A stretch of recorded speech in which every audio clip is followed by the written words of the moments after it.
시청자 여러분 안녕하십니까? 집중토론의 김유미입니다.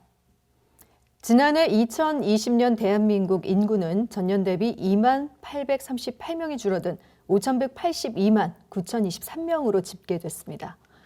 우리나라가 주민등록제를 시행한 1962년 이래 처음으로 감소한 수치인데요. 출생보다 사망이 더 많은 데드크로스는 이미 시작됐습니다. 인구 감소는 고령화와 함께 인구 절벽으로 이어져 인구 구조의 변화가 시작되고 있고 경제적, 사회적인 문제를 넘어 전 국가적인 어려움을 불러올 수 있는데요.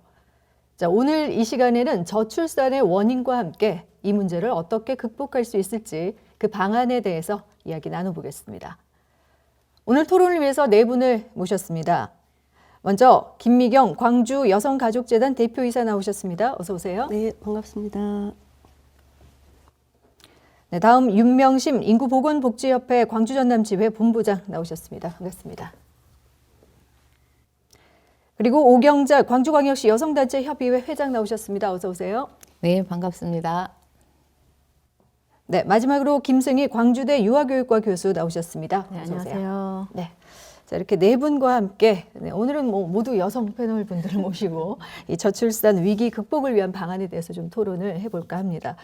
전 세계적으로 인구 문제, 출산율 문제는 커지고 있습니다. 특히 선진국 중심으로 저출산 문제, 또 인구 감소, 평균 수명 연령 이런 문제들이 사회 구조적인 변화를 일으키고 있는데 매년 많은 예산을 우리가 드리고는 있지만 OECD 국가 중에서 출산율은 꼴찌다라는 이야기를 많이 합니다.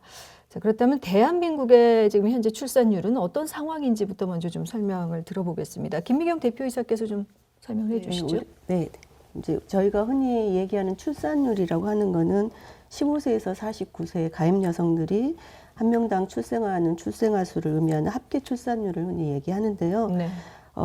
이제 의미 있는 거는 어떻게 2017년에 1.05명이었는데요. 2018년 되면서 0.98명으로 0%대로 이제 떨어진 게 상당히 이제 의미 있다고 보여집니다. 이게 이제 2018년 OECD는 1.63명이었고 전국 평균은 0.97명이에요.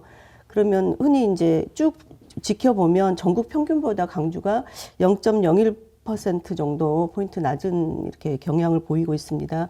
그래서 전체적으로 2명이 결혼해서 아이를 1명을 안 낳는 지금 상황이기 때문에 인구 재생산 문제에서 상당히 심각한 수준에 이제 와 있는 것이죠. 네, 다양한 출산 정책을 사실은 지속적으로 내놓고는 있는데 말씀하신 것처럼 출산율이 감소해서 2018년을 기준으로 광주 지역도 합계 출산율이 지금 처음으로 1명 아래로 지금 떨어졌다라고 말씀을 해주셨어요.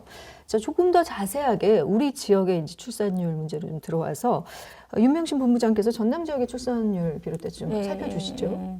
말씀하신 대로 그 합계 출산율이 그 여성 1명이 평생 동안 낳을 것으로 예상되는 그 광주시의 합계 출산율은 2019년도에 0.91명이었거든요. 네네. 그래서 전국의 합계 출산율은 그 당시 0.92명으로서 비슷한 추세를 보이고 있는데요. 2019년 광주 전남 출생 현황 및 분석에 따르면 그 2019년에 그 광주의 출생아 수는 총 8,400명에 불과해서요. 전국 시도에서 14위를 차지했습니다. 근데 출생아 수가 이제 급감을 하면서 전체 광주의 인구 수도 145만 명으로 이제 하락하는 추세였는데요. 그에 반해서 결혼을 한 이후에 2년 이내에 그 출생을 첫 애를 낳는 경우를 이제 전국적으로 조사해 본 결과 광주가 그래도 1위를 차지했고요. 전남이 2위를 차지를 했습니다. 근데 전남이 이제 64.9%로 2위를 차지했는데요. 그에 반해서 이제 셋째 아이를 낳는 경우를 광주하고 전남에 이제 분석을 해보니까 강주광역시의 그 강산구 지역에서 셋째 이상의 그 출생아의 비중이 가장 높았다는 보고가 있습니다. 네, 전반적으로 이제 출산율이 떨어졌지만 이제 결혼해서 2년 이내 아이를 낳는 그런 예, 예. 이제 통계라든지 또 광산구의 경우 셋째 출산율 같은 경우는 그래도 다소 높은 수치를 보이고 있다. 라는 말씀해 주셨어요. 김승희 교수께서는 우리 지역의 출산율 현황에 대해서 어떻게 보고 계시는지요? 예, 그러니까 이제 요번에 이제 제가 조사를 좀 해보니까, 네. 그러니까 2020년 이제 3분기 결과가 나와 있더라고요. 근데 이제 광주 지역 합계 출산율이 0.81명. 여기서 다른 지역하고 한번 비교를 해보니까 서울은 0.64명, 부산은 0.76명, 대전은 0.79명. 그 다음에 이제 광주더라고요. 그러니까 전국에서 일단 네 번째로 좀 낮은 수치를 보이고 있어요. 일단 전국 지금 평균 합계 출산 0.84명. 그러니까 평균보다 조금 낮은 거죠, 현재 우리 광주가. 그래서 이제 인구도 1000명당 출생아 수를 한번 보니까 5.4명으로 예, 전국 평균보다 역시 5.6이거든, 전국 평균이. 네. 그거보다 조금 낮게 나오고 있어요. 그러니까 이제 전남 지역은 이제 좀 상대적으로 좀 상황이 좀 좋거든요. 저희 광주보다는. 그래서 전남 지역 그 상황하고 다르게 2020년 이제 1, 3분기 누계 광주 지역 출생아 수가 이제 5,624명, 2019년 또 같은 기간과 비교해서도 771명, 예, 그러니까 12.1%가 감소한 수치로 보이고 있습니다.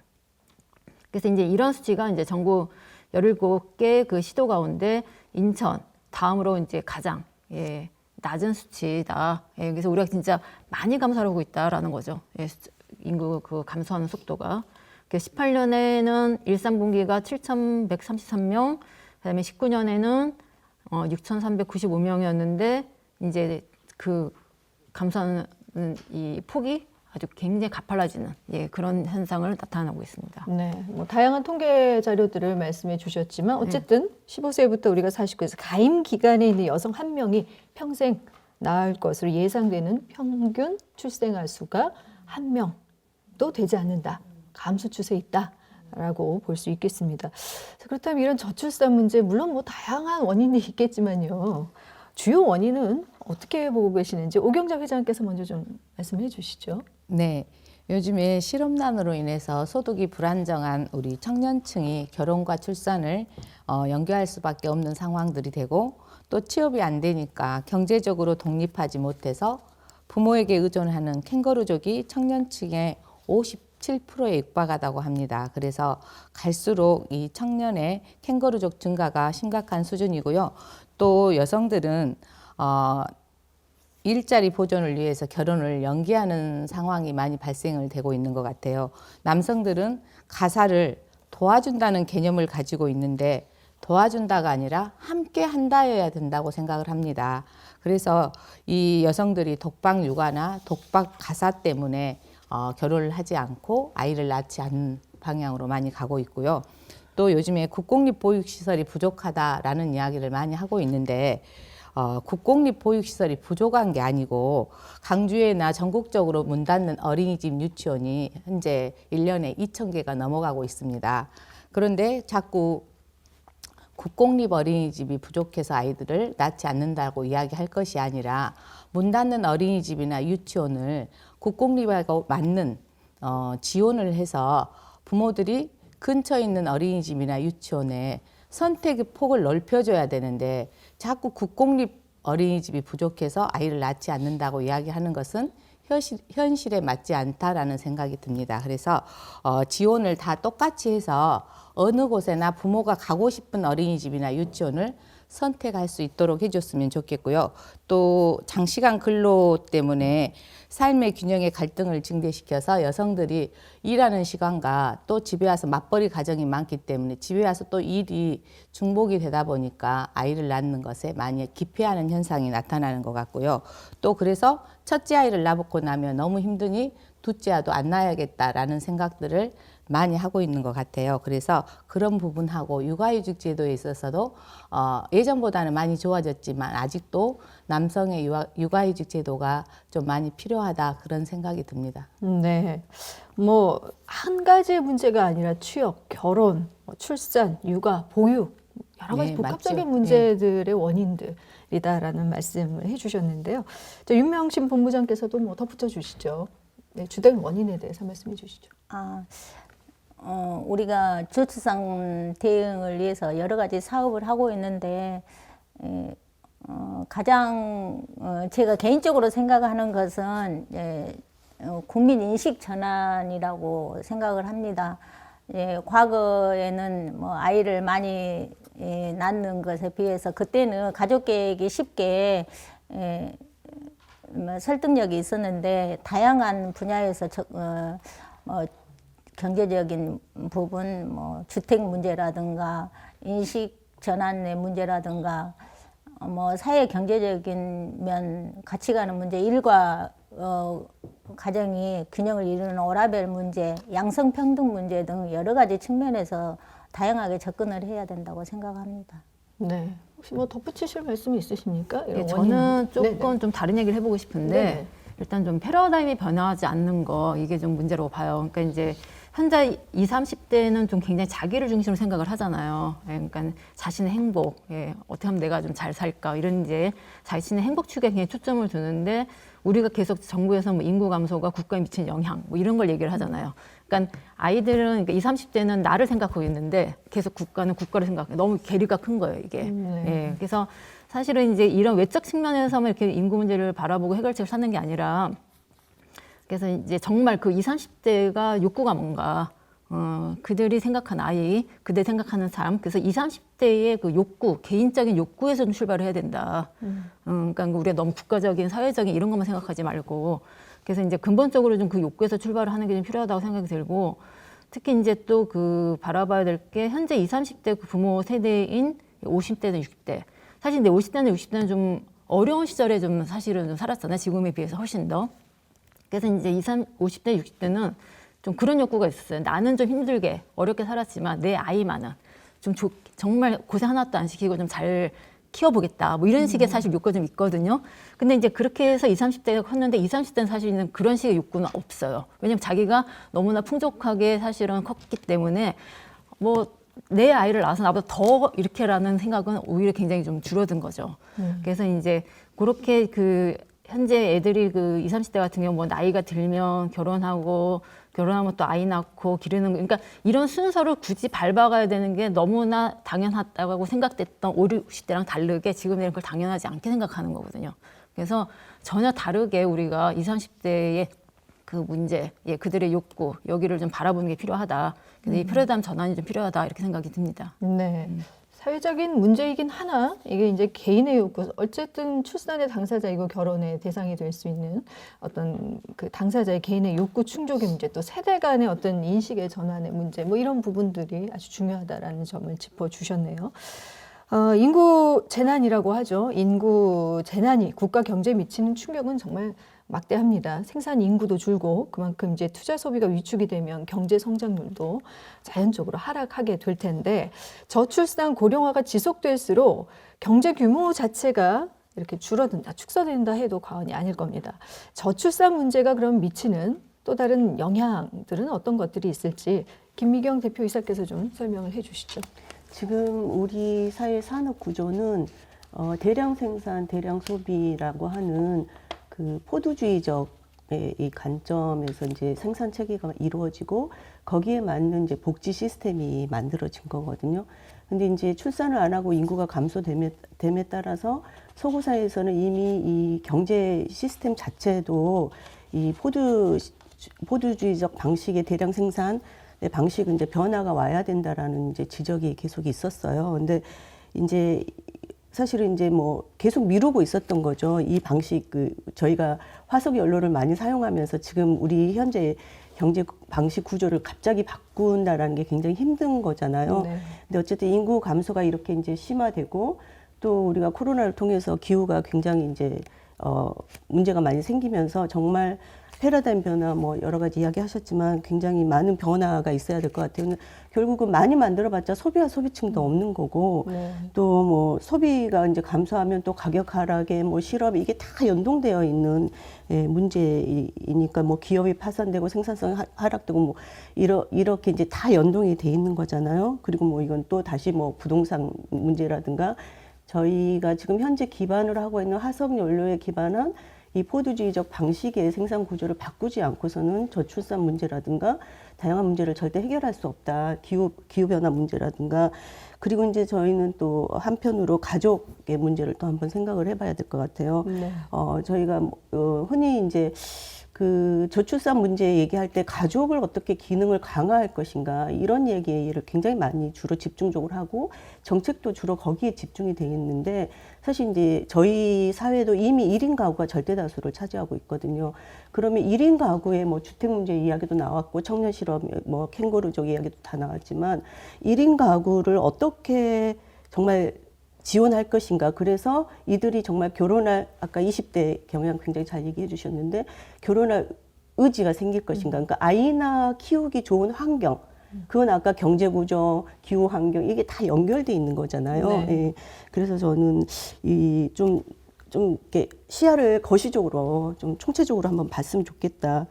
그런 생각이 듭니다. 예. 그리고 이제 더불어서 사회복지 시스템이 아까 이제 포도주의적 방식의 사회복지, 그 케인주의적 방식의 이제 사회복지 시스템이 이제는 변화가 와야 될 때가 됐다. 이번에 저희가 40만 원씩 기본소득으로 다 돌려받으면서 세금을 낸 사람도 뭔가 돌려받으면서 내가 세금 내고 싶은 의지가 생기는 거잖아요. 그래서 예전에 뭐 선별적, 자녀적 복지 수준에서 이제는 정말 보편복지로의 시스템이 변화되지 않고서는 힘들겠다라고 생각하고 있습니다. 네, 저출산 문제가 미칠 수 있는 뭐 영향들에 대해서 전반적으로 좀 거시적으로 살펴주셨는데요. 김승희 교수께서도 그밖에 뭐 어떤 점들이 있을지 한 말씀 좀 저는 해주시죠. 이제 아무래도 제가 이제 전공이 또 유아교육이고 그래서 이제 교육의 측면에서 한번 좀 살펴보면요.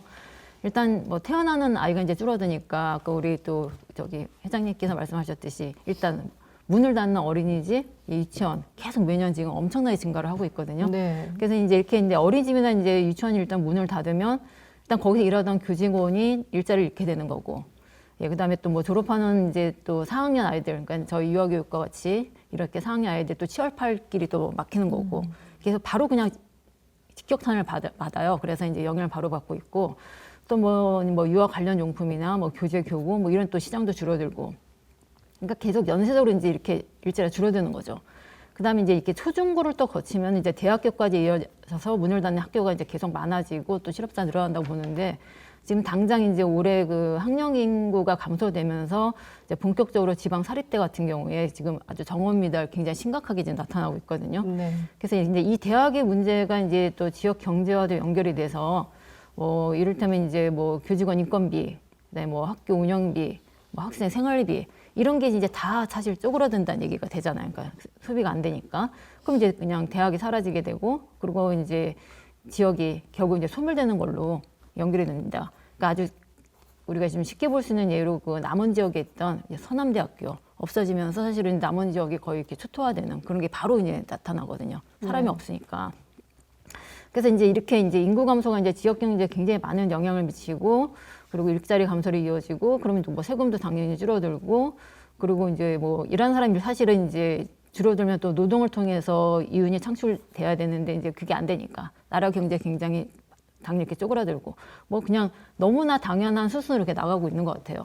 그래서 이 학령 인구 감소를 우리가 굉장히 오래전부터 얘기했는데도 사실 실감을 잘 못하다가 올해 들어와가지고 이제 이 코로나가 이제 딱 그냥 정말 하나의 큰 요인이 돼가지고 굉장히 심각하게 받아들이고 있는데, 네. 하여튼 그래서 이렇게 고령 사회로 한국이 이제 접어들면서 생산 인구보다 또 부양해야 될 인구가 더 많아지고 있는 그런 또 기형적 구조, 이것도 굉장히 문제고요. 그래서 이제 일단 버는 사람은 없고 쓰는 사람만 계속 많아지는 이제 그런 구조가 되고 있는 거죠. 그래서 하여튼 이제 이 청년들 입장에서는 자기는 일자리는 없는데 위에 이렇게 이렇게 부양해야 될 사람은 계속 많아. 네. 이런 정말 책임만 부과되는 이런 모습으로 예, 그들이 지금 현재 있는 게 아닌가 이렇게 싶습니다. 네. 그러면 이제 저출산 문제가 우리 주제이기는 하나 사실은 뭐 사회 전반에 뭐 인구 절벽이 가져오는 여러 가지 그동안의 뭐 피해 사실 예측은 있었는데 이거를 실감하기가 좀 그동안 어려웠는데 이미 이제 학령 인구가 감소하고 이런 것들을 경험하면서 피부에 와닿고 실감하는 시기를 우리가 이제 경험을 하고 있다라고 보면 될 것 같습니다.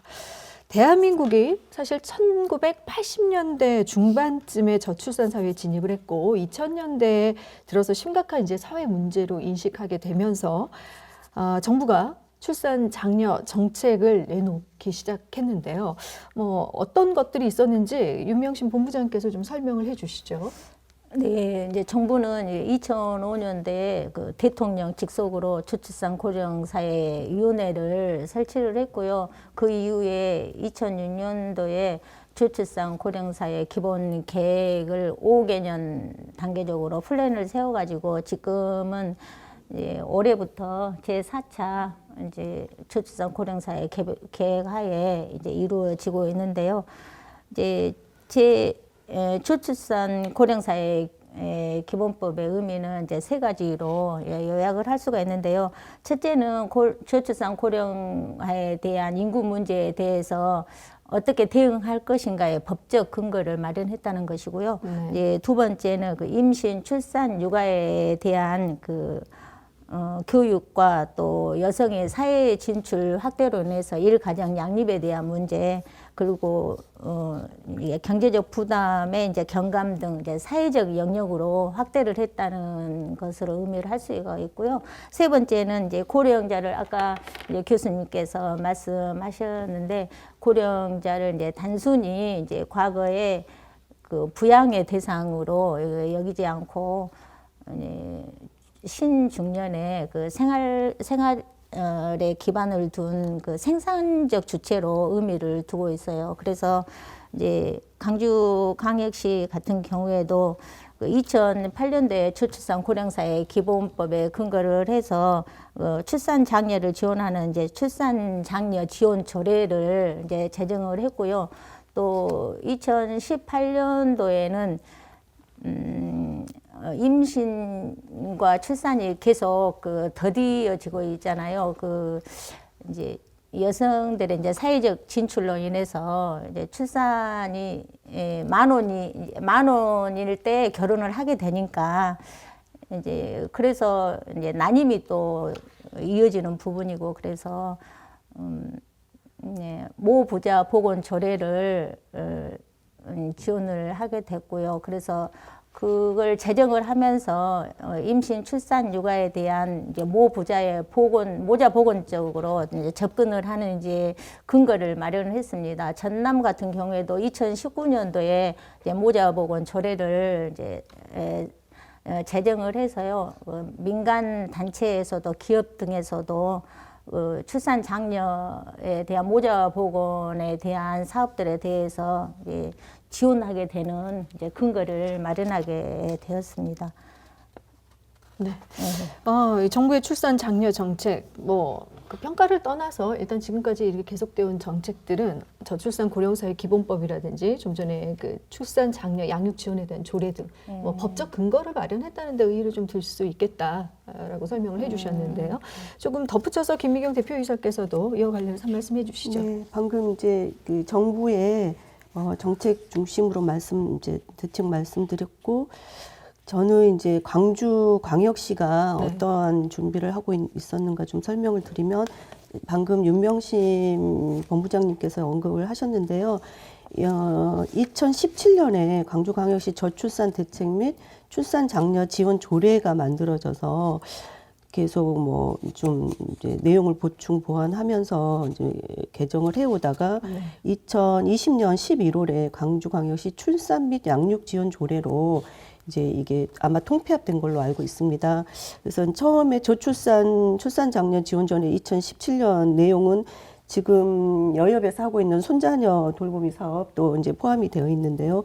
주로 출산 축하금이라든가 출산용품 지원, 임산부 지원, 손자녀 돌보미, 인구교육, 남편 가사 육아 교육, 출산 장려 분위기 조성, 이런 내용이 이제 주를 이루고 있었고요. 최근에 2020년 작년 연말에 이제 대폭 새롭게 제정된 이 조례, 출산 및 양육 지원 조례는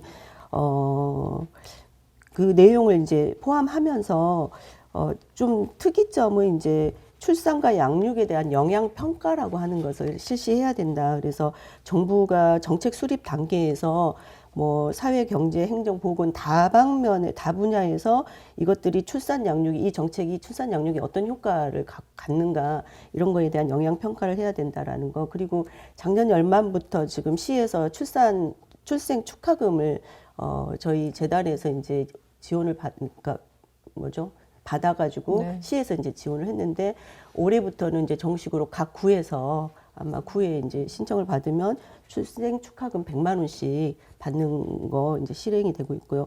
공공산후조리원도 지금 산후조리 보건복지 이제 에서 하고 있는 그 산후조리원 그 시스템 말고 저희 광주형으로 해서 공공조리 산후조리원 저희 재단에서 지금 준비를 하고 있습니다. 그래서 공공산후조리원 그 부분에 대해서도 지금 필요하신 부분들에 대해서 지원을 할 예정이고요. 육아수당 20만 원씩, 아이당 20만 원씩 올해부터 아마 지원이 될 겁니다. 이런 뭐 내용들이 이제 전반적으로 포함되어져 새로운 이제 출산 양육 지원 조례가 만들어졌고요. 거기서 특히 뭐 아까 이 뭐 영양평가 내용과 관련해서 출산 양육 뭐 종합계획 수립이라든가 또 뭐 출산 양육 정책위원회 설치 기능이라든가 이런 내용을 전반적으로 좀 다양하게 해서 네. 새롭게 제정을 한 걸로 알고 있습니다. 네. 뭐 토론회 후반쯤에 또 이렇게 광주시의 정책들에 대해서는 좀 더 자세하게 설명해 주실 기회가 있을 것 같고요. 뭐 정부의 이런 출산 장려 정책이라든지 좀 전에 이제 광주시에서 하고 있는 정책들 굉장히 다양한 정책들이 펼쳐지고 있긴 합니다만 그만큼 이제 예산도 많이 들이고 있다라는 얘기일 텐데 그럼에도 불구하고 만족할 만한 목표 달성은 사실 되지 않고 있다라는 점에 공감하실 겁니다. 그래서 그 이유를 어떻게 보고 계시는지 이 저출산 문제를 해결하는 건 물론 어렵겠습니다만 이런 정책들이 이 저출산 문제를 해결하지 못한 이유는 과연 무엇인지 자, 김승일 교수께서 먼저 한 말씀 해주시죠. 사실 뭐 밑빠진 독에 물 붓는 격이 된 거죠. 지금 그렇게 많이 예산을 투입했는데도 효과가 없는 게. 그래서 이제 저는 사실 가장 큰 좀 이 이유가 이걸 돈으로 해결하려는 것으로 그러는 걸로 이제 접근을 하다 보니까 이게 계속 해결이 안 되는 게 아닌가. 네. 그러니까 사실 뭐 그 지역별로 약간 차이는 있지만 뭐 첫째 아이 낳으면 얼마 주고 뭐 둘째 낳으면 얼마 주고 셋째 낳으면 얼마 주고 뭐 이런 식의 정책들이 사실 되게 많잖아요. 그러니까 이제 뭐 중앙 정부나 뭐 지자체에서 사실 이제 고민할 수 있는 가장 쉬운 방법 중에 하나가 사실 이제 이렇게 금전적으로 지원하는 거라고 생각할 수는 있겠지만 근데 이제 이렇게 금전적인 것만 갖고는 사실 해결이 안 된다고 생각이 듭니다. 그래서 이제 장기적으로 이제 어떻게 이 인구 증가를 해야 하는가 이 정책을 봐야 되는데 어쨌든 이제 우리는 금전적 문제뿐만 아니라 뭐 심리적인 거, 뭐 정서적인 거 이런 사회 문제까지 이걸 다 동시에 고려를 해서 정책을 피는 게 좀 필요하다고 생각이 들고요. 그 아까 또 말했듯이 제가 이제 그 패러다임이 변해야 된다라는데, 그러니까 전혀 좀 새로운 시각으로 이 문제를 좀 바라보는 게 필요할 것 같아요. 이번에 왜 그 모 연예인이 왜 이렇게 정자를 기증받아서 아이를 낳는 이것만 봐도 이게 뭐냐면 아이를 갖고는 싶어요. 기르고 싶고, 근데 결혼을 하고 싶지 않거든요. 그러니까 그런 식의 욕구까지도 우리가 다 충족을 할 수 있는 정책이 나와야 된다라는 거예요. 그래서 사실은 지금 우리가 보통 가족이라 그러면은 핵가족을 많이 떠오르잖아요. 네. 엄마, 아빠, 아이 하나 아니면 둘. 그러니까 여기서부터 바뀌어야 되는 거죠. 꼭 가족이 꼭 그래야 되는 거야. 한부모 가족일 수도 있고, 조성 가족일 수도 있고, 뭐 다문화 가족일 수도 있고, 이혼 가정, 뭐 재혼 가정, 아니면 뭐 입양 가정, 뭐 굉장히 다양한 가족이 사실 있거든요. 그것도 다 가족이에요. 그러니까 가족의 개념이 꼭 엄마하고 아빠가 만나서 아이를 낳고 꼭 이런 식의 가족이 아니라 어떤 형태든지 다 가능하다. 그다음에 이제 꼭 그 배우자 없이도 아이를 낳고 싶다 그럼 낳을 수 있는 거고. 그다음에 그냥 아이는 별로 낳고 싶지 않지만 기르고는 싶다. 그럼 언제든지 입양해서 또 기를 수 있는 거고. 그러니까 그 순서를 꼭 밟아야지만 뭐가 되는 이 틀을 깨야 된다라는 거죠. 그래서 어느 시점이든 자기가 원하는 이 시점에 들어가서 그것이 충족이 되면 되는 거거든요. 그래서 하여튼 저는 이렇게 좀 가족 개념을 바꾸는 것도 필요하고 그렇지 않고 너무 이게 금전적인 걸로만 해결하지 않고 그래서 다양한 가족을 아우를 수 있는 그런 정책이 좀 마련돼야 되지 않겠는가 이렇게 생각합니다. 네, 뭐 정책 지원에 있어서는 금전적인 거, 재정 가장 중요한 거긴 하지만 병행돼야 할 것이 장기적인 차원에서 좀 인식의 전환이라든지 가족의 개념이라든지 뭐 이런 것들도 같이 가야 한다라는 말씀을 해주셨어요. 자, 그밖에 현 출산 장려 정책, 저출산 문제를 해결을 위한 정책에 대해 있어서 또 어떤 문제점들이 있을까요? 오경자 회장께서도 한 말씀 해주시죠. 방금 김승희 교수님이 말씀하셨는데 물론 돈도 굉장히 중요하다고 저는 생각을 해요. 근데 이제 아이를 낳았을 때 제일 걱정하는 보육에 대해서 많이 걱정을 하시는데 0세부터가 제일 중요하다고 생각을 합니다. 좀 아이들이 크면 키우기는 좀 더 쉬워지는 것 같아요. 그런데 저희가 대가족에서 핵가족화로 변했잖아요. 그러면 보통 0세부터 1세까지는 부모님들이 이렇게 어린 아이를 어떻게 보육시설에 보내 이런 걱정을 많이 하셔서 친정어머니든지 시어머니든지 누군가가 집에서 봐줘야 된다는 그 생각을 굉장히 강하게 하고 계시는 것 같아요. 그런데 전국에 몇만 개의 4만 개가 넘는 어린이집 유치원이 있는데 이제 이런 일이 벌어지면 안 되지만 아동학대가 한 번씩 벌어지면 그 많은 숫자에서 하나 정도, 2개 정도 일어나면 안 되는 상황들이 벌어지긴 하지만 이게 방송에서 너무 이슈화가 되다 보니까 절대 아이들을 어린이집에 보내면 말하지 못하는 아이들이 어린이집에 가면 아동학대를 당해도 아이가 말을 못할 것이다. 이런 생각들을 하고 있기 때문에 보육시설이 많이 아이들을 잘 키워줄 수 있음에도 불구하고 맡기지 못하는 불안감들을 가지고 있는 것 같아요. 그래서 그런 아이가 나면 친정엄마 찬스든 시어머니 찬스를 쓰지 않아도 어떤 보육시설이나 유치원에 보내도 아이가 잘 클 수 있다라는 이런 생각의 전환을 가질 수 있도록 많이 그런 부분에 좋은 점이 더 많이 부각이 돼야 되지 않을까 그런 생각이 저는 좀 많이 들었고요. 젊은이들이 아이들을 낳고 키우는 데는 그 젊은이들의 세대를 오래된 우리 세대들이 많이 따라가지 못한다는 생각이 좀 들어요. 그래서 정책적으로 생각을 할 때 정말 젊은 세대와 많은 대화를 좀 해보고 젊은이들이 어떤 걸 많이 원하는지 그런 부분에 대해서 많이 고민할 필요가 있지 않나 그런 생각을 좀 해봤습니다. 네. 제가 생각을 하기에도 보면은 이제 다양한 측면에서 여러 가지 정책들이 많이 나와 있는데 이제 오경자 회장님께서 말씀하셨듯이 그 육아에 대한 부분에 대해서 이제 경제적인 부담이라든가 또 맞벌이 부부들이 많이 증가하면서 이제 손을 놓치는 부분에 대한 정서적인 지원 이런 것에 대해서 굉장히 젊은이들이 염려를 하고 있어서 이제 결혼을 좀 기피를 하는 것도 하나의 이유라고 봐져요. 근데 사실 2005년도부터 저출산고령사회위원회가 이제 출범을 하면서 계속 그 기본 계획이 수립이 되면서 여러 가지 측면에서 접근을 하고 있거든요. 우리가 강주광역시만 보더라도 이번에 그 아이 낳기 좋은 이제 강주 만들기를 위해서 그 온라인 플랫폼 강주 아이 키움이라는 그 사이트를 개설을 했는데요.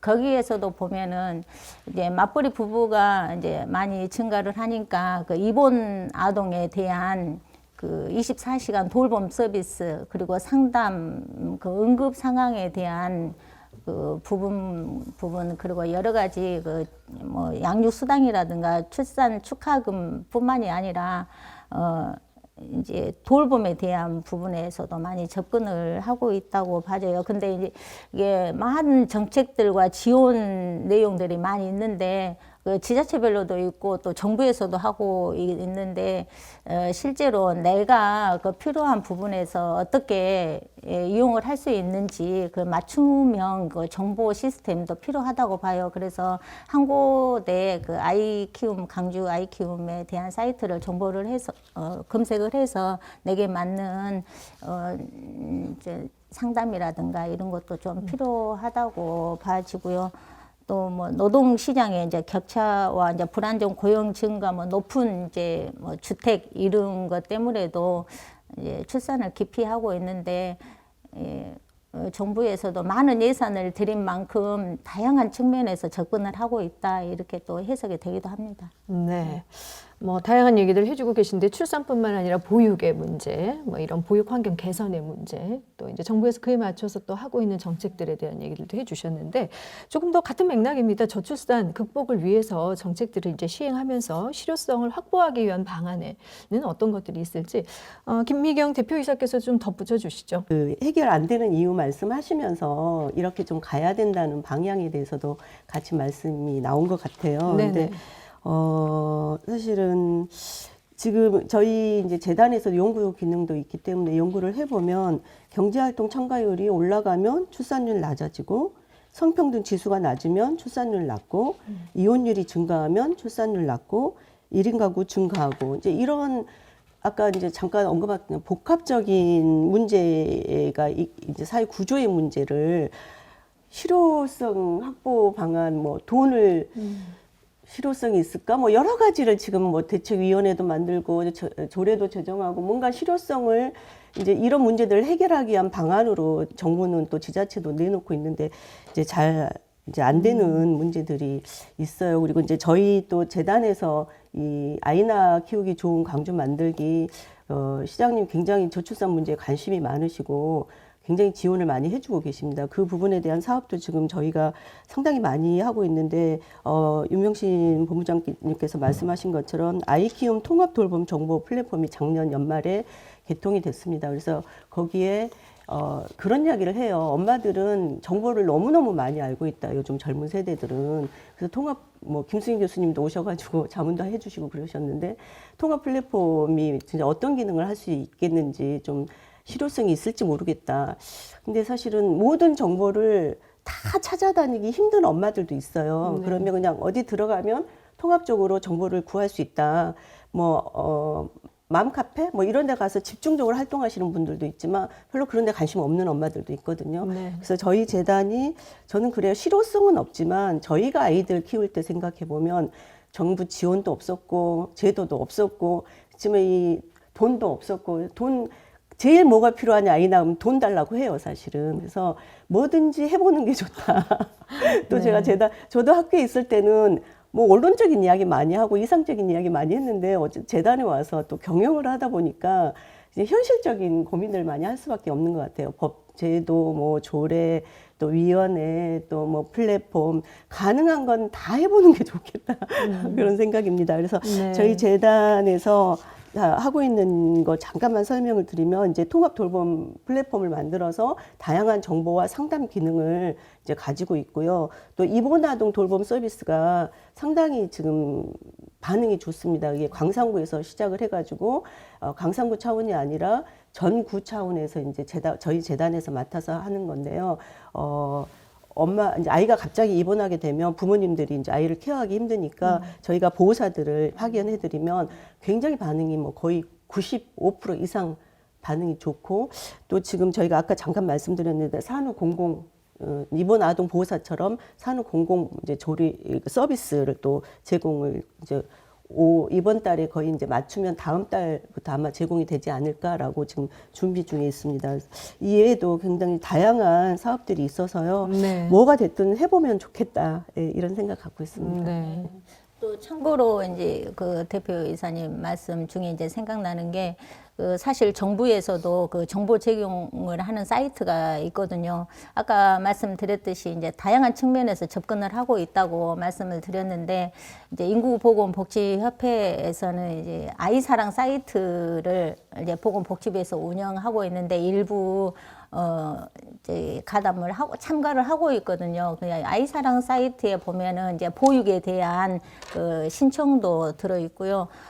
특히 우리가 주목할 만한 것은 우리가 과거에는 뭐 4명, 5명 이제 기본적으로 낳는 이제 엄마들이 많이 있었는데 요즘에는 1명이나 겨우 2명 낳다 보고 또 맞벌이 부부가 있다 보니까 아이를 어떻게 키울지를 정말 답답해하고 소툰 경우가 많이 있어요. 근데 아이사랑 사이트에서는 그 산부인과 전문이라든가 소아정신과 뭐 모유수유 전문가라든가 육아 전문가들이 24시간 그 온라인 상담을 해주고 있거든요. 그래서 또 본인이 이제 불편하고 잘 모르는 부분에 대해서 전문가의 지원을 받을 수가 있고 또 직접 상담을 할 경우에는 1644-7373으로 해서 예, 전화 상담도 할 수가 있고요. 이제 아이사랑 사이트는 이제 인터넷에서 이제 쉽게 접할 수 있는 임신 출산 육아에 관련된 이제 정보들이 뭐 보면은 우리가 쉽게 접근할 수 있잖아요. 아까 말씀하신 뭐 카페에서도 정보를 볼 수는 있는데 아이사랑 사이트에서 나오는 이제 임신, 출산, 육아에 대한 여러 가지 다양한 뭐 출산 장려 부분에 대한 정보를 그 신뢰성 있는 정보라고 생각을 하고 많이 이용을 하는 방법도 좋을 거라고 생각을 합니다. 네. 이 방안이 과연 실효성이 있느냐 없느냐 문제보다는 그냥 두고 방치되는 것보다는 어떤 방안이라도 내놓고 그걸 해보는 것이 지금은 또 필요하다라는 차원에서 다양한 정책들 또 시행되고 있는 현재 정책들에 대해서 알려주셨는데요. 지금부터는 조금 더 광주시가 또 선제적으로 또 잘하고 있는 정책들도 물론 있을 겁니다. 그래서 광주시에서는 어떤 출산 장려 정책을 하고 있는지 사실 알려주는 차원도 될 것 같고요. 하나하나 좀 자세히 살펴보겠습니다. 광주시가 발표한 2021년 15대 정책 방향 중에 좀 전에 말씀해 주셨지만 아이 낳아 키우기 좋은 광주를 본격화하겠다라고 밝혔습니다.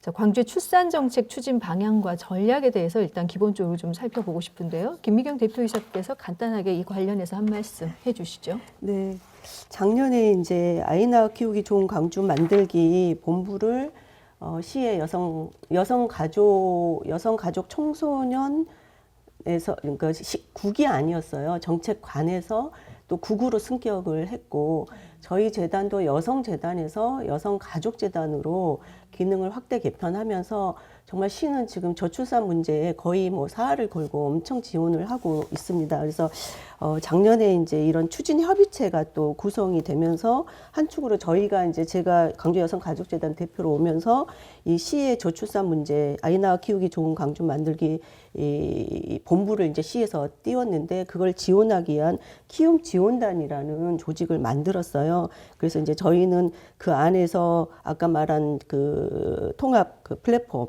하고 뭐 이제 입원아동 또 공공 뭐 이런 다양한 걸 이제 지원을 하고 있고 시의 어떤 추진 협의체 본부에서는 정책 TF 팀들이 있어서 자문 교수 뭐 여성 가족 아동 보육 청년 관련된 쉽게 말하면 정말 그러니까 거버넌스가 구축이 된 거죠.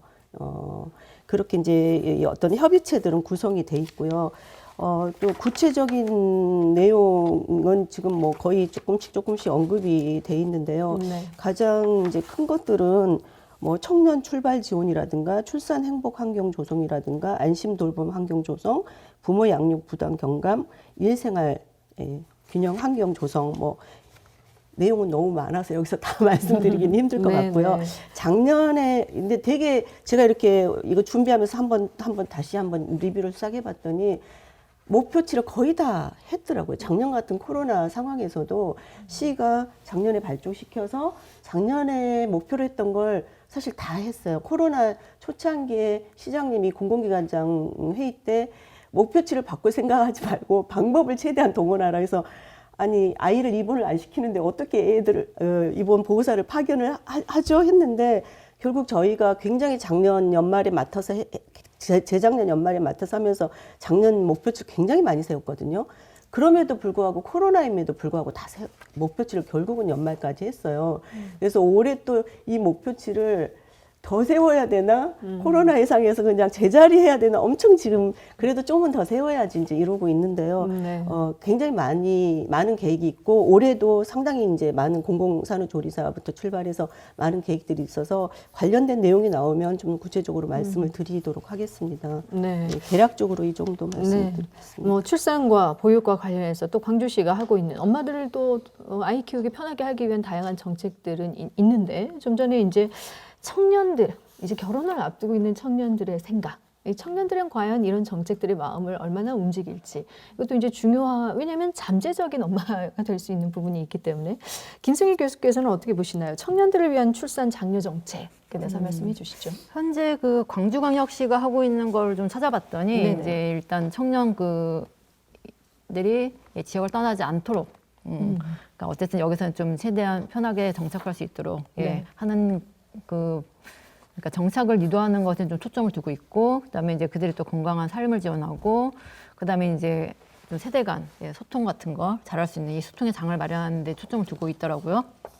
그래서 보니까 뭐 청년 AI 소통 공공 앱, 뭐 청년 동아리 지원, 청년 가족사랑 통장, 청년 부부 플러스 건강검진 지원, 뭐 청년 또 신혼부부 주거부담 완화, 그다음 예비부모 뭐 부부 교육과정 운영 뭐 이런 것들이 있어요. 그래서 네네. 뭐 그 AI 소통 뭐 공공앱 같은 경우는 그 이제 비대면으로 공공 앱을 개발해서 청년의 소통 기회를 제공하는 게 있고, 그다음에 뭐 청년 동아리도 이제 한 30여 개 정도 되는 청년 동아리를 지원하는 거. 그다음에 이제 청년 가족사랑 통장 같은 경우는 이제 청년하고 광주광역시가 이렇게 1대1로 이제 매칭해서 매월 20만 원씩 10개월간 결혼 출산 자금하고 뭐 재무 코칭 프로그램 이런 걸 연계하는 게 있고, 그다음에 이제 청년 부부 플러스 건강 검진 지원은 이제 임신을 계획 중인 그런 이제 청년 부부 대상으로 뭐 30만 원 이내에서 임신 건강 검진비를 지원하는 거. 그다음에 이제 또 사회 초년생과 신혼부부 대상으로 이제 행복주택 한 1,200세대를 공급할 또 계획이 있고요. 그다음에 이제 예비 부부 이제 교육과정 같은 경우는 공공기관 이제 청년 대상 좀 특화 교육과정인데, 여기는 이제 양성평등하고 뭐 가족 친화 분위기 이런 걸 조성하는 거. 그러니까 이런 걸 이제 좀 주안점을 두고 어쨌든 굉장히 좀 이제 참 다양한 거를 이제 시도하고 좀 이제 목표를 달성을 하려고 노력을 하고 있습니다. 네. 청년들이 지역을 이제 떠나지 않도록 하는 게 우선 돼야 되기 때문에 예. 지역 정착 유도를 한다든지 소통을 하면서 건강한 삶을 유지할 수 있도록 여러 가지 지원책들에 대해서 소개를 해주셨는데, 뭐 주거 문제라든지 또 통장, 가족사랑 통장 같은 경우도 마찬가지고요. 자연스럽게 이게 복지와 이제 연계돼서 추진이 돼야 될 것 같습니다. 그런 차원에서 윤명신 본부장께서도 한 말씀 해주시죠. 예, 그 올해부터 이제 제4차 기본계획안에 들어있는데요. 청년 정책으로 이제 제가 개인적으로도 가장 이제 구미가 당기는 것은 이제 주택 문제 이제 해결하는 것이에요. 근데 네네. 이제 2021년 올해부터 이제 5년 동안에 청년 맞춤형 임대주택을 24만 원을 공급을 하고, 청년 이제 임차 가구 금융 지원을 이제 40만 가구 하는 걸로 이제 정책에 들어 있습니다. 네, 참고로 지난해에 인구보건복지협회에서 30대 그 미혼 남녀 1,000명을 대상으로 해서 결혼 이제 뭐 육아 뭐 출산에 대한 부분에 또 가정의 행복에 대한 내용까지 포함을 해서 설문조사를 했는데요. 그 중에서 이제 결혼의 의향에 대해서 긍정적으로 영향을 미치는 가장 중요한 요인은 뭐냐 했을 때, 네, 대부분 이제 주거 문제를 지원해 주는 것, 그걸 해결해 주는 것이 가장 큰 비중을 차지한다 나왔고요. 성별로는 남성인 경우에는 주거 지원, 여성인 경우에는 이제 양성평등 실현에 대한 이제 것이 가장 높게 나타났습니다. 네, 역시 그 살 곳, 집 마련 이런 것들이 청년들은 가장 큰 또 하나의 이슈이고, 특히 양성 평등 차원에서의 관계, 이런 가족 관계에 대한 어떤 부분들도 고민을 하고 있었군요.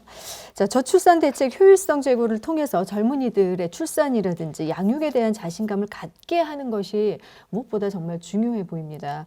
광주시의 임신 출산 정책과 관련해서 김미경 대표이사께서 앞서 간단히 또 설명을 해주셨지만 반복되는 네네. 얘기이긴 한데요. 아까 이제 김승희 교수님이 저희 재단에서 하고 있는 사업도 상당히 이제 언급을 해주셨는데, 저희가 아까 설명드린 것처럼 키움 지원단을 발족해서 키움 지원단 안에 이제 뭐 임신 출산과 관련 지원도 하지만 청년 사업을 상당히 작년에 굉장히 좀 야심차게 했습니다. 그리고 굉장히 반응도 좋았습니다. 그래서 아까 동아리 언급해 주셨는데, 사실 동아리가 처음부터 계획된 게 아니라 이 기본 계획에 의하면 성인식을 해준다, 비법 마담 축제를 해준다였어요. 근데 그게 이제 코로나 때문에 못하게 된 거예요. 그래서 이 예산을 어떻게 쓸까 이제 고민을 하다가 동아리를 모집을 하자. 그래서 우리가 그 저출산 문제 아까 언급하셨듯이 그 성평등 지수가 굉장히 영향을 미치거든요. 네. 그래서 이제 성평등한 관점에 저출산 문제 해결 방안을 모색을 하자 해서 동아리를 모집을 했는데 30명 정도를 지원할 예산을 모집했는데 50팀 넘게 지원을 했어요. 너무 반응이 좋고 정말 열심히 활동을 했습니다. 그래서 또 이 동아리를 지원하는데 또 시장님이 AI에 대해서 엄청 지금 산업 강주시 살리려고 하시잖아요. 그래서 AI를 좀 활용을 해라. 그래서 그러면 이 청년들을 항상 일회성 사업으로 끝내지 말고 이게 지원되기 위하면 공공 웹을 만들자. 너무나 웹이 많은데, 그래서 청년 자문을 이제 받으면서 그 본인들이 믿고 이렇게 소통할 수 있는 앱이 필요하다. 그래서 AI를 이용한 공공 앱을 만들어서 이 이제 동아리뿐만 아니라 또 이제 앱을 활용할 수 있는 젊은 층들을 지금 많이 모으고 좀 홍보를 좀 많이 해야 돼요. 네. 제일 중요한 것도 홍보잖아요. 사업은 엄청 돈도 들이고 하고 있는데 홍보가 안 돼서 있는지 몰라가지고 안 되면 안 될 것 같은데요. 그래서 근데 이제 운영을 해보면서 청년들의 입장은 뭐냐면 왜 우리가 키움의 대상이냐. 그래서 이제 올해부터는 사업팀으로 이제 옮기려고요. 처음에 이제 키움에서 인큐베이팅을 해서 동아리도 만들고 웹도 만들었는데 이제 청년들 우리는 키움의 대상이 아니다. 네. 그래서 이제 청년 사업을 해서 올해부터는 이제 사업팀에서 이제 사업을 하려고 합니다. 그래서 아무튼 저희는 저희 나름대로 아까 말씀드린 입원 아동 돌봄 서비스라든가 통합 플랫폼이라든가 산후 공공 서비스 이런 걸 지원하고요. 시는 시대로 이제 좀 뭐 아까 중복된 거긴 하지만 이 주제에 맞춰서 조금 정리를 하면 출생 축하금 100만 원 균등 지급하는 거 일시금으로 네. 육아수당 만 1세부터 24세 이하 24개월 이하의 아이들 1인당 월 20만 원 지원하는 거 그리고 입양 아동의 축하금 한 명당 100만 원 강주시에 1년 이상 거주자에 대해서 그리고 손자녀 돌봄이 여협에서 하고 있는 사업 등 그리고 임산부 전용 주차구역 설치 운영은 뭐 이미 다 지금 강주시에서 잘 되고 있는 걸로 알고 있고요. 다자녀 가정 우대를 위한 다자녀 행복카드 지원도 뭐 어느 정도 잘 홍보가 돼서 운영되는 걸로 알고 있습니다. 그래서 저희 재단에서 하는 사업을 많이 좀 인식해 주시고 많이 알려주시고 많이 이용해 주셨으면 좋겠습니다. 네, 뭐 의견 수렴을 통해서 조금씩 이제 정책 방향도 조정되고 있고 이와 관련해서 이제 홍보의 필요성도 강조해 주셨는데요. 김승희 교수께서 좀 덧붙여 주시죠, 혹시? 아니 뭐 이제 네네. 워낙에 이사장님 이제 뭐 말씀하셨는데 제가 보니까 그런 것도 있더라고요. 그 산후관리 공공 서비스 지원 사업 뭐 이런 게 있더라고요. 그래서 보니까 이제 뭐 부부 대상으로 행복 플러스 건강 지원도 해주고 또 청년 신혼부부에게 이제 뭐 행복주택 공급하는 거랑 그다음에 뭐 출산가정 대상 또 수유 마사지 그러니까 아주 좀 세심하게 그래도 많이 정책을 좀 현재 발굴을 하고 있긴 하더라고요. 네. 네. 힘들게 뭐 임신을 해서 사실 이제 낳는 청년 부부도 있습니다. 하지만 낳기만 하면 아이가 혼자 그냥 저절로 자라는 게 아니지 않습니까? 일단 출산에 초점을 맞추는 건 물론 좋겠습니다만 출산 이후에 계속해서 이건 문제로 이제 우리가 장기적으로 바라봐야 될 텐데요. 사실 그래서 보육이 참 중요합니다. 뭐 이 부분에 대해서는 우리 오경자 회장께서 사회 돌봄 체계의 문제 어떻게 보고 계시는지 좀 설명해 주시죠. 지금 뭐 입원 아동 서비스라든가 이런 것은 다 강주 여성재단에서 지금 잘 하고 계시는 부분이고요. 저희 여성단체 협의회에서는 손자녀 돌보미 사업이라고 하는 사업을 하고 있어요. 그러니까 저희가 아이들을 엄마가 9시에 보내서 3시에 끝났어요. 그런데 우리 아이를 저녁까지 보는 건 너무 힘들어. 이렇게 해서 저 보통 친정엄마나 시어머니가 봐주면 엄마들이 굉장히 편안해 하십니다. 그래서 그런데 할머니가 하루 종일 봐야 하는 아이들은 아주 영아 쪽이 많은데 그런 가족들 할머니한테 할머니 할아버지가 볼 수 있는 여건을 드리는 거예요. 그러니까 많은 돈은 드리지 않지만 이 손자녀 돌보미 사업은 만 8세 이하를 70세 이하의 조부모들이 외조부모나 친조부모가 볼 수 있는 여건을 만들어 드리는 건데 70세 이상도 요즘은 70세 이상도 건강하신 분들이 많기 때문에 건강이 허락이 되시는 분들은 70세 이상도 가능합니다. 그리고 8시간을 보면 보통 영아들을 8시간을 보게 되면 조부모들한테 25만 원의 그러니까 급여라고 해야 될까요? 수고비를 드리는 거죠. 근데 이게 종일제가 많지 않아요. 25가족 정도 되다 보니까 손자녀 돌보미 사업을 모집을 한다고 하면 종일제는 하루도 안 돼서 다 마감이 됩니다. 그리고 반일제 4시간을 하면 10만 원을 드려요. 그러니까 유치원을 가는 아이들이나 어린이집을 가는 아이는 3시 정도에 받아서 4시간 정도 할머니가 보육을 하게 되면 10만 원 정도를 드리는데 이 손자녀 돌보미 사업이 사실은 종일제는 25가족이지만 반일제 4시간을 하는 가족은 160가족을 모집을 하는데 정말 일주일이 안 돼서 다 모집이 될 정도로 상황이 잘 되고 있고요. 이게 이제 누구나 해줄 수 있는 상황이 아니고 맞벌이 가정, 다자녀 가정 뭐 이렇게 해줄 또 주민등록이 강주에 또 있어야 되는 할머니 할아버지가 주민등록이 강주에 있어야 되고요. 또 소득 기준이 또 120% 이하인 세대 이렇게 좀 정해져 있습니다. 그러다 보니까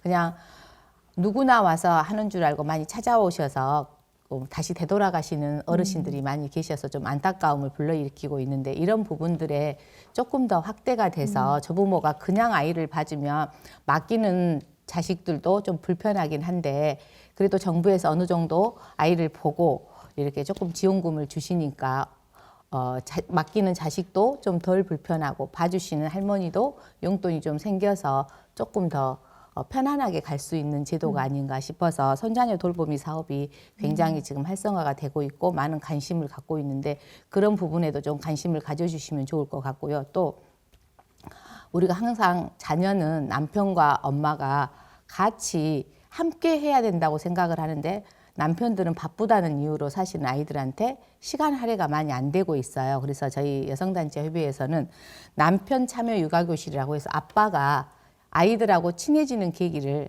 가능하면 만들어서 이 서서히 다가올 수 있는 시간들을 좀 더 많이 만들어주고 있어요. 그래서 주중에는 힘들더라도 주말에는 아빠가 꼭 참여해서 우리 아이들하고 체험할 수 있는 수업들을 만들어서 아이들이 2시간이 됐든 3시간이 됐든 또 뭐 1박 2일이 됐든 이런 사업도 벌리고 있습니다. 그래서 우리가 어른부터 아이까지 다 아이를 하나 키우는 데는 온 마을이 필요하다고 했듯이 우리가 뭐 친정엄마, 시어머니만 믿고 있을 수는 없잖아요. 온 가족들이 매달려서 우리 아이를 잘 키우는 데 목표가 있으니까 이런 사업들도 알아보시면 정말 나 아이 키우기 힘들어 이렇게만 생각하지 마시고 여성재단에서 하는 거 또 우리 여성단체 협의회에서 하는 것 또 육아종합지원센터에서 하는 것들이 정말 많이 있는 것 같아요. 찾아서 다 활용을 하시면 아이가 꼭 키우는 것이 힘들지만은 않다고 생각을 하거든요. 그래서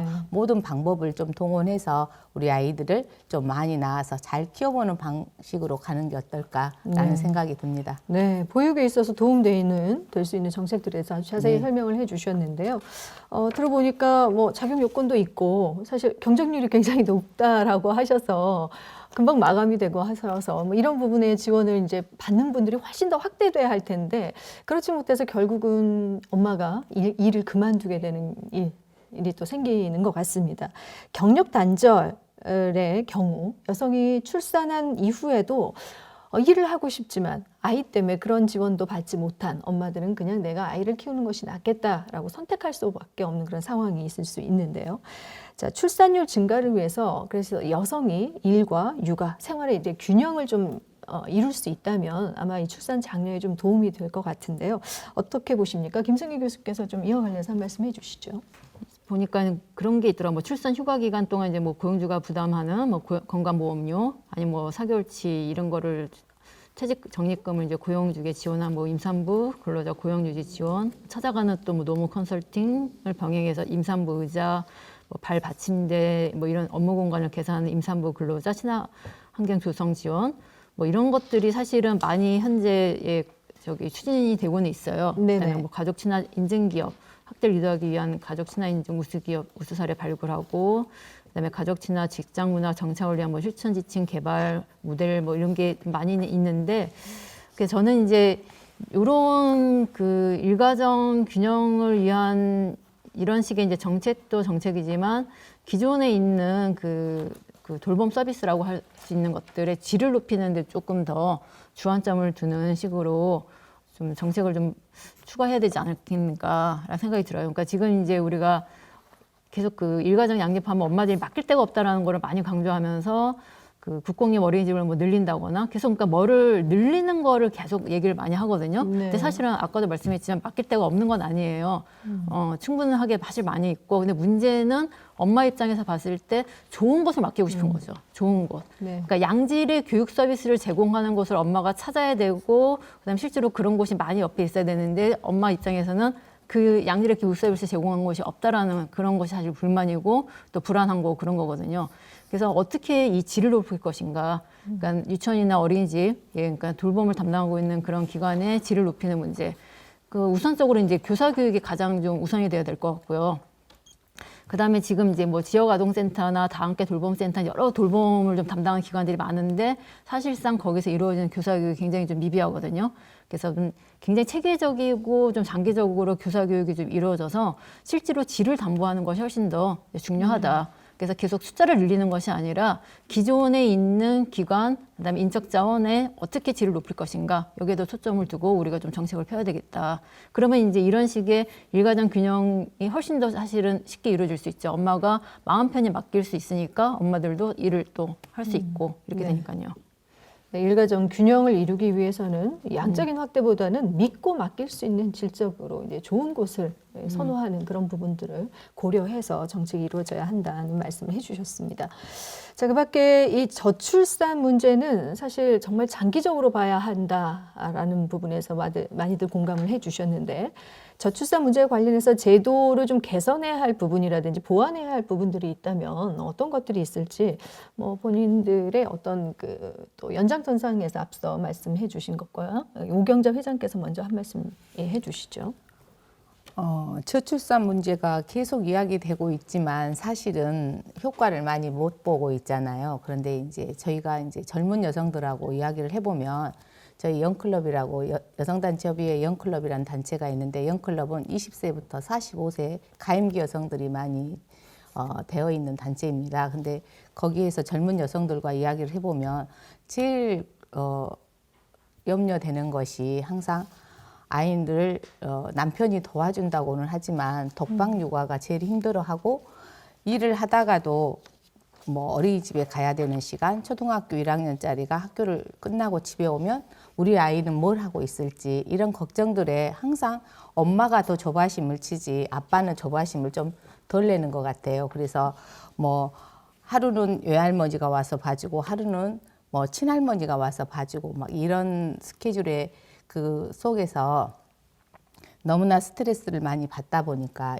아이를 안 낳게 되고 나는 꼭 내 일을 하고 싶다라는 여성들은 아이 낳는 것에 많이 힘들어하는 것 같아요. 그래서 먼저 삶의 질이 개선이 되고 내가 아이를 낳아도 어디다 맡겨도 걱정이 없다라는 일단 인식이 이루어져야지 아이를 낳는 것에 부담을 안 갖는 거지. 내가 임신을 할 때부터 내 아이는 누가 봐줄 것인가, 몇 시에 나는 퇴근을 해야 될 것인가, 아침에 출근 시간에 아이를 어떻게 맡겨야 될 것인가 이런 걱정들이 너무 많이 있으신 것 같아요. 근데 어린이집은 7시 반에 출근을 해서 7시 반까지 맡길 수 있어요. 그럼에도 불구하고 7시 반에 내 아이가 제일 먼저 가는 것도 불편하고 7시 반에 내 아이가 제일 늦게 데리러 가는 것도 불편해 하십니다. 그래서 제도는 많이 되어 있지만 또 내 아이만 혼자 어린이집에 있으면 어떨까 이런 불안감 때문에 사실은 아이들을 믿고 맡기지 못하는 상황들이 많이 발생이 되고 있는 것 같아요. 그래서 우리 사회가 아이를 정말 낳아서부터 키우는 때까지 초등학교에 가면 또 제일 또 어머님들이 직장을 그만두는 케이스가 많습니다. 어린이집은 유치원은 7시 반까지 봐주지만 학교는 또 점심 먹고 바로 집에 가야 되는 상황들이 많이 발생이 되기 때문에 그럴 때 경력 단절이 많이 됩니다. 그래서 항상 아이가 처음에 태어나서부터 키워지는 아이가 자기 스스로 혼자 일을 할 수 있을 때까지는 정책적으로 그런 부분들에게 세세하게 그런 시스템이 이루어져야 되지 않을까 그런 생각을 좀 해봤습니다. 네, 혹시 뭐 덧붙이실 말씀 있으시면 말씀해 주시죠. 네, 먼저 저는 이제 네. 뭐 그 전부터 이제 육아에 대한 부분에서 제가 개인적으로 가장 이제 중요하게 생각하는 것이 물론 이제 아기랑 같이 놀아주고 이런 것도 일부분이기는 하는데 아기에 대한 정서적인 지원을 저는 굉장히 중요시하고 있거든요. 그래서 이제 저희 애들에게도 이제 결혼할 때 배우자를 선택할 때 저 배우자가 어렸을 때 어떤 환경에서 얼마나 사랑을 받고 키워졌는지 자랐는지 그거를 가장 이제 우선순위로 생각을 해라 이렇게 했었는데요. 뭐 경력 단절에 대한 이제 해결 부분도 중요하고 또 이제 할머니가 뭐 아이를 돌봄하는 그런 서비스도 굉장히 중요하다고 생각하는데 제가 항상 그 좀 아쉬운 부분은 요즘에는 아이를 1명 내지는 2명밖에 안 낳으니까 내 아이는 굉장히 소중한 거예요. 그렇잖아도 이제 아이가 이제 적게 낳다 보니까 개인주의적인 이제 사고 방식이 많이 이제 벗어나기는 좀 힘든 부분이긴 하는데 정서적으로 애한테 이제 얼마나 사랑을 이제 좀 베풀면서 키울 것인지 그리고 아까 오경자 회장님께서도 이제 이제 돌봄 서비스에 대해서도 말씀을 하셨는데 이제 아빠의 육아라든가 이제 할머니의 육아 이런 부분에 있어서 아기와 같이 놀아주는 그 놀이 문화 어떻게 시간을 보낼 것인지 같이 뭐 이제 할머니가 어디 가가지고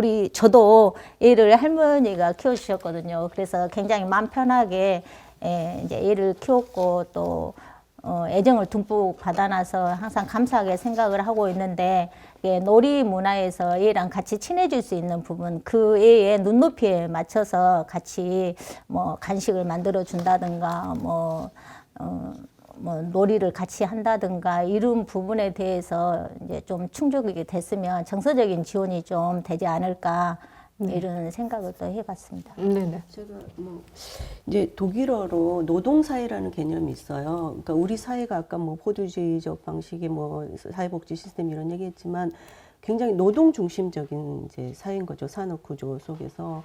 근데 이제 저출산 문제를 통해서 우리의 어떤 패러다임 변화, 인식 변화 뭐 이런 이야기 저희 많이 했는데 진짜 이 노동 중심에서 어디로 옮겨가야 될 것인가에 대한 고민을 정말 해야 될 때가 정말 된 것 같고 아까 일생활 균형 이야기 하셨는데 그것과 조금 연결되어서 말씀을 드리고 싶어요. 그래서 이제 일생활 균형이 되어야 되는데 일생활 균형도 뭐 육아휴직이라든가 뭐 이런 식의 정책에 주로 좀 집중이 되어 있어요. 그리고 또 뭐 직장에서 얼마나 일생활 균형이 잘 되고 있는가 뭐 모니터링 하거나 뭐 홍보하거나 뭐 이렇게 좀 이렇게 주로 집중이 되어 있거든요. 근데 이제 저희가 작년에 저희 재단에서는 이제 연구 기능이 있어서 강주 지역 공공기관의 일생활 균형 체크리스트를 개발을 했어요. 그래서 25개의 공공기관의 일생활 균형 실태를 조사를 했고, 일생활 균형이 제대로 이제 이루어지기 위해서 필요한 그 리스트, 체크리스트를 이제 만들었어요.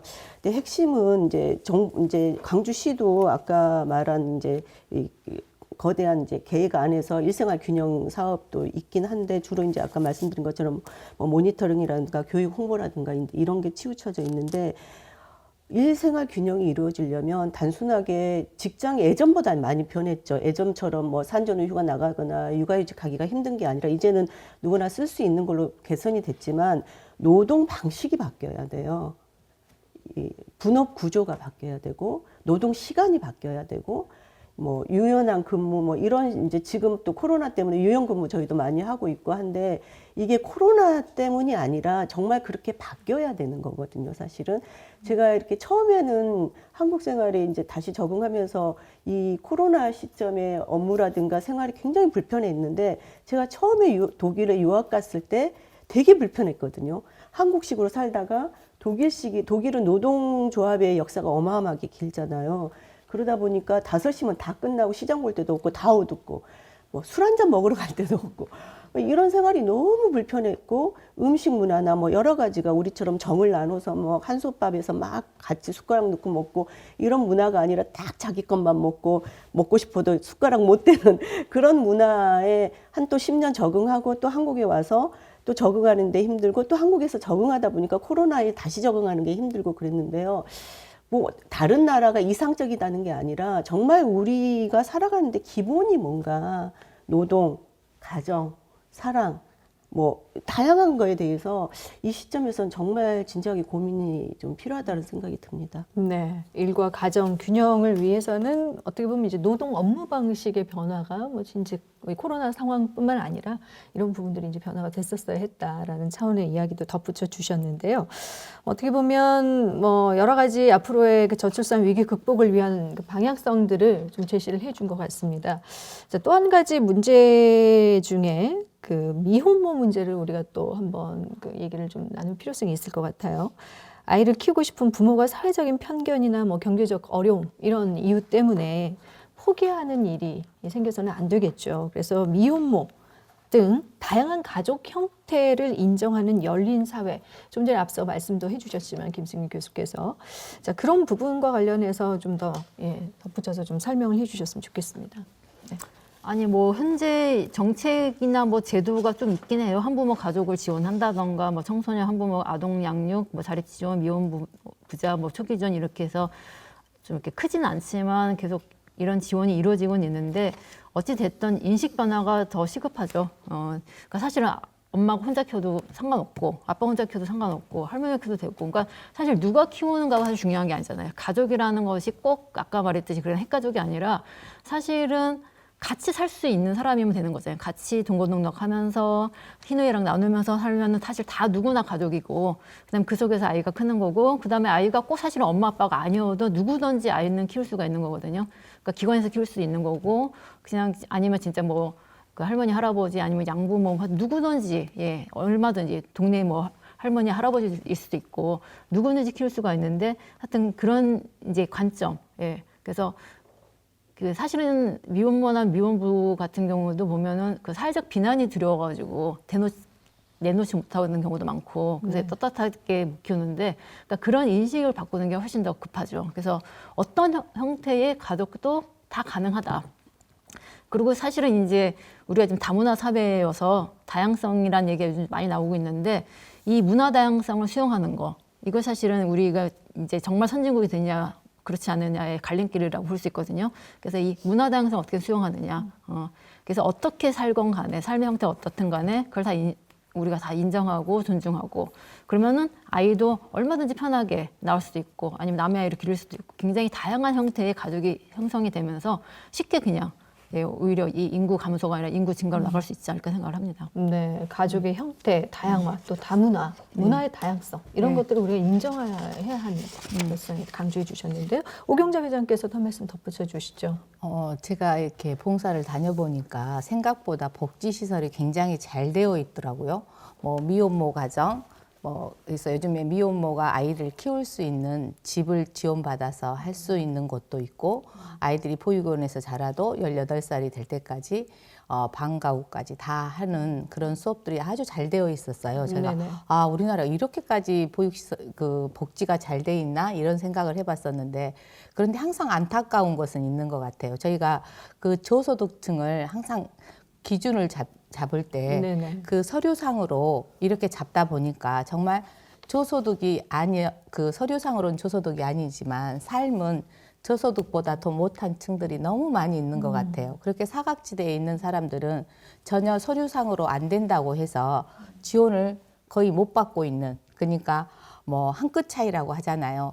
만약에 5만 원이 덜 벌었으면 저소득이 될 건데 5만 원을 더 벌어서 저소득이 안 되다 보니까 지원을 전혀 못 받는 이런 상황들이 사실은 너무 많은 곳에 있었어요. 그래서 저희가 이렇게 삶에 있어서 꼭 저소득 물론 이제 이렇게 공무원 사회는 우리 제도적으로는 저소득이 그 서류상으로 이루어져야 된다라고 항상 생각을 하고 계시지만 우리가 좀만 펼쳐서 보면 그 사각지대에 있는 저소득이 안 되는 층들이 더 어려운 데가 더 많으니까 이 복지시설에 그 지원을 할 때 보면 그런 부분들을 조금 더 찾아서 지원을 해준다면 그 한부모 가정이 됐든 저소득 가정이 됐든 좀 더 아이들을 키울 때 잘 키울 수 있을 텐데 저희가 개인적으로 도와주기에는 그런 가정들이 너무 많이 있어서 정말 힘들어 보이는 가정이 너무 많았었거든요. 그래서 그런 부분에 조금 시각을 열어놓고 꼭 저소득층만 도와준다고 생각하지 말고 다 우리나라 국민이고 다 아이들을 함께 잘 키워야 되는데 그런 층들에 대한 것들이 너무 안 되어 있고 편견이 좀 더 심한 것 같아요. 저희도 이제 어린이집이나 유치원에서 보면 이렇게 원서를 적잖아요. 어린이집에 보내려고 하면 그러면 이제 한부모 가정이 옛날보다 엄청 많아졌어요. 이혼한 가정도 많고 그냥 미혼모 가정도 있고 이렇게 할 때 그 편견 이런 편견들이 좀 사회에서 많이 없어져야 되는 부분이고 또 다문화 가정도 엄청 많아졌습니다. 옛날에는 10명에 1명일까 싶었는데 지금은 10명, 3명 정도는 다문화 가정이거든요. 그래서 다문화에 대한 인식 변화도 굉장히 중요하다 그런 생각이 들었습니다. 네. 지원책이라는 게 이제 지원 대상을 구분하려다 보니까 단계적으로 구분하려다 보니까 사각지대 노인 층이 분명히 생기고 그런 차원에서 포괄적으로 좀 정책을 펼칠 수 있는 부분들이 개선점이다라는 부분들을 이제 말씀해 주셨는데요.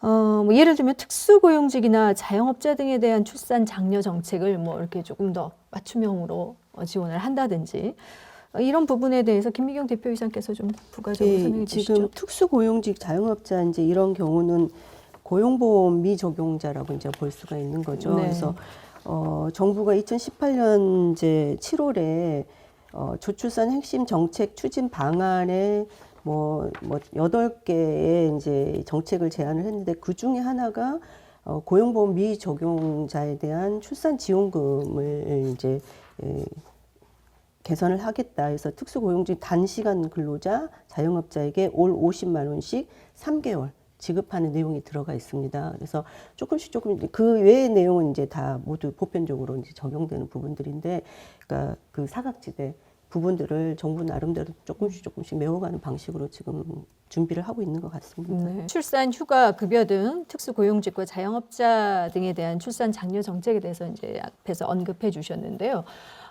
이런 것들이 잘 우리가 실행되기 위해서는 기업들의 협조도 굉장히 중요할 것 같습니다. 기업의 입장에서 일 가정 양립에 동참하는 의식, 또 실천 방법으로는 어떤 것들이 있을지 좀 들어보겠습니다. 김승희 교수께서 좀 설명해 주시죠. 뭐 현재 사실은 대기업은 많이 잘 되고 있죠. 예, 그런데 이제 중소기업이 좀 문제가 될 거고, 영세 자영업자 뭐 이런 사람들은 사실 거의 힘들 거고요. 그러니까 이제 사업장별로 좀 차이가 사실 많이 나요. 그래서 특히 뭐 출산휴가, 육아휴직 너무나 지금 우리는 당연하다 생각하는데 실제로 들어가서 보면 지켜지지 못하는 것도 굉장히 많고요. 그러니까 이제 육아휴직 같은 경우 보통 보면은 너 써라라고는 해요. 근데 막상 갔다 오고 나면 이제 자리가 없는 거죠. 아니면 굉장히 한직으로 이제 밀려난다던가 네. 이런 게 많고. 근데 이제 사실은 그 아까 이제 아이들 이제 키우면서 알겠지만은 갑자기 아이가 아파서 나가는 경우도 있고, 뭐 그다음에 뭐 학부모 회의라든가 뭐 아이들 부모 상담을 한다던가 이러면은 가야 되는 경우도 있고 해서 중간중간 어쩔 수 없이 낮 시간을 빠져야 되는 경우들이 있거든요, 부모들이. 근데 이제 그때마다 너무 눈치가 보이는 거예요. 뭐 사실 한 2~3시간 잠깐 나갔다 와도 됐는데 그거 또 굉장히 힘들고, 그러니까 월차나 반차 쓰는 것도 너무 힘들고, 그러니까 이제 이런 거에 대해서 사실은 우리가 사회가 전체가 같이 아이를 키우는 입장이면은 회사 내에서도 아이 키우는 엄마가 이러이러한 이유로 가겠다 그러면 흔쾌히 갔다 오세요라고 하는 그런 분위기가 이제 형성이 돼야 되는 거죠. 네. 그래서 꼭 이게 이런 정책이 당연히 있으니까 뭐 다 된 걸로 생각하는 게 아니라 아직도 멀었다. 인식이 바뀌기에는. 그리고 여전히 우리가 더 세세하게 우리가 정책을 좀 진짜 하고 있는지 안 하고 있는지를 좀 체크하는 게 필요하다라는 거죠. 네, 뭐 말씀 중에도 이제 대기업에서는 그나마 잘 이런 것들이 이루어지고 있는데 우리 지역의 경우에는 사실 중소기업들이 더 또 있기 때문에 그런 부분들에서는 잘 지켜지지 않고 있는 부분이 있다라는 말씀을 해주셨습니다. 오경자 회장께서도 이 기업들의 협조의 부분에 대해서 한 말씀 좀 덧붙여 주시죠. 지금 기업 중에서는 C그룹이 잘 되어가고 있다고 지금 많이 나오고 있어요. 그래서 그 예를 한번 들어보도록 하겠습니다. 네. 아이들이 초등학교 입학을 할 때 굉장히 힘듭니다. 맞벌이 가정은 초등학교 1학년을 들어가면 아이들이 빨리 끝나기 때문에 적응하기가 정말 힘들어서 굉장히 어려워하는 가정들이 정말 많은데, C그룹 같은 경우는 한 달간 자녀 입학 돌봄 휴가라고 해서 아빠든 엄마든 상관없이 이렇게 한 달 동안 휴가를 줬기 때문에 제가 이걸 보면서 정말 맞는 거다. 이건 맞춤형 휴가구나라는 생각이 들었습니다. 그런 부분하고 또 방금 김승희 교수님이 말씀하셨던 것처럼 아이가 갑자기 다쳤다든가 또 아니면 학교에서 행사가 있다라든가 뭐 이렇게 잠깐 한두 시간 시간을 좀 빼고 싶은데 그것이 안 돼서 발을 동동 구르는 경우가 굉장히 많은데 이 그룹에서는 그것도 가능하게 신청을 가능하게 했고요.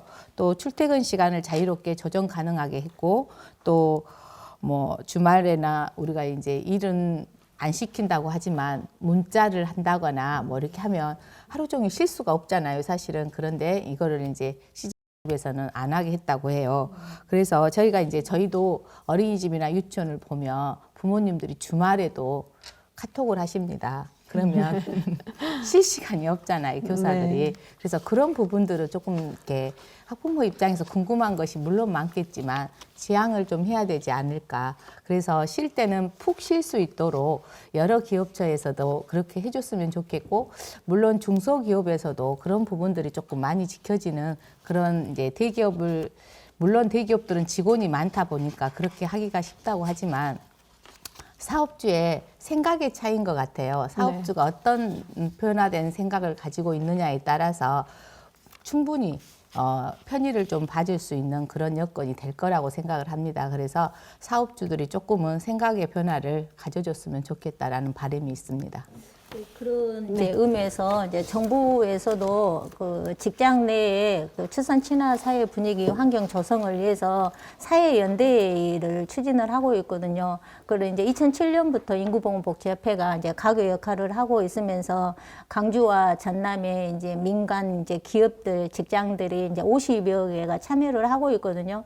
근데 이게 말씀하셨듯이 직장 내에서 CEO가 어떤 마인드를 가지고 있냐에 따라서 편안하게 아빠 휴직까지 좀 의무적으로 이제 받을 수 있는 우리 그것이 환상적인 제도인데 사실 직장 내에서는 그렇게 이제 사실은 이제 임신 진찰하러 갈 때도 이제 시간을 내서 할 때 이제 직원들의 눈치를 보는 그런 이제 환경을 이제 벗어나지 못하고 있는 상황인데 사회 연대에 의해서 이제 CEO들을 적극 참여하게 하고 그래서 이제 직장 내에서 이제 어떻게 할 것인지 출산 친화 프로그램을 운영을 할 것인지 또 자기들이 잘하고 있는 것들을 또 이제 사례 발표도 하고요.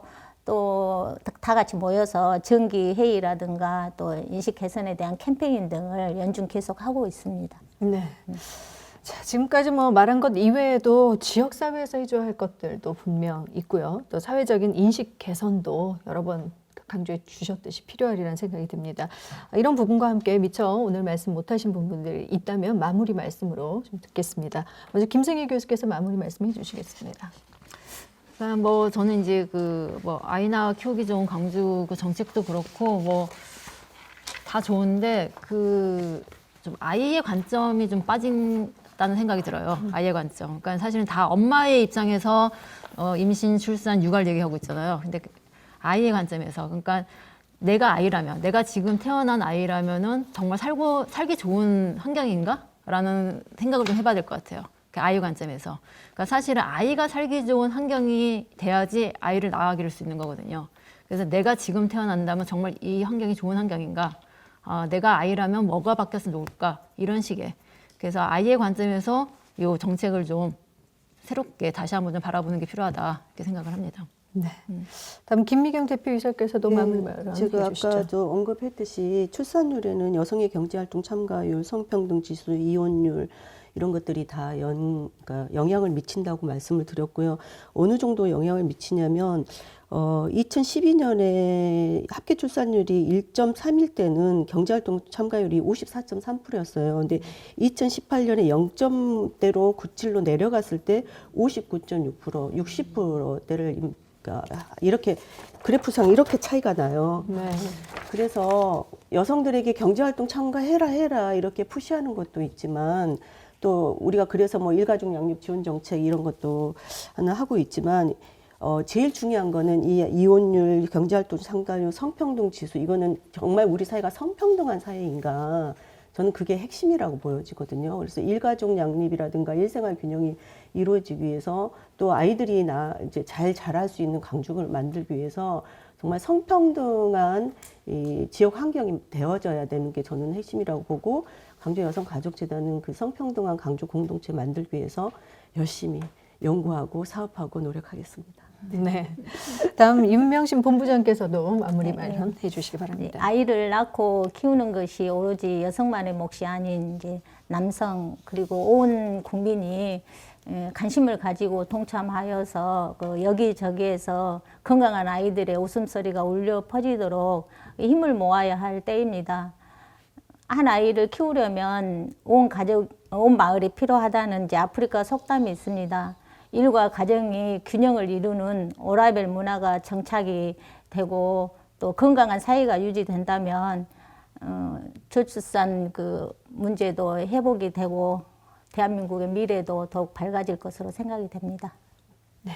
자, 마지막으로 오경자 회장께서 마무리 말씀해 주시겠습니다. 저출산에 대해서 고민한 지가 상당히 된 것 같아요. 근데 우리가 자랐을 때는 사실 그게 뭔지 잘 모르면서 자랐던 시절이었는데 지금 보니까 아이들을 낳고 키우는 것에 대해서 너무 겁을 많이 먹고 있는 것 같아요. 그런데 막상 낳아보면 정말 너무 예쁘고 키우만 한 게 아이 아닌가 싶습니다. 그래서 일단 두려움을 갖지 않았으면 좋겠어요. 아이들이 다 잘 클 수 있습니다. 우리나라에 너무나 많은 정책들이 되어 있으니까 잘 활용하셔서 아이는 정말 낳으면 키우기 힘들어 이게 아니고 아이를 낳으면 정말 키우는 것도 감사하고 성장하는 모습을 보는 것도 감사하니까 겁먹지 말고 젊은이들이 결혼과 출산에 대해서 적극적으로 대시했으면 좋겠습니다. 네. 자, 오늘 저출산 위기 극복 방안에 대해서 이야기 나눠봤습니다. 이 저출산 극복, 어려운 문제지만 포기할 수는 없겠죠. 젊은 세대들의 좀 더 명확하고 확실한 미래를 위해서 지금부터라도 저출산 대책 방향이 올바르게 잡혀야겠습니다. 우리의 젊은이들이 더는 무언가를 포기하지 않도록 많은 응원과 격려를 부탁드리면서 오늘 이 시간 마무리 짓겠습니다. 함께해 주신 여러분 고맙습니다.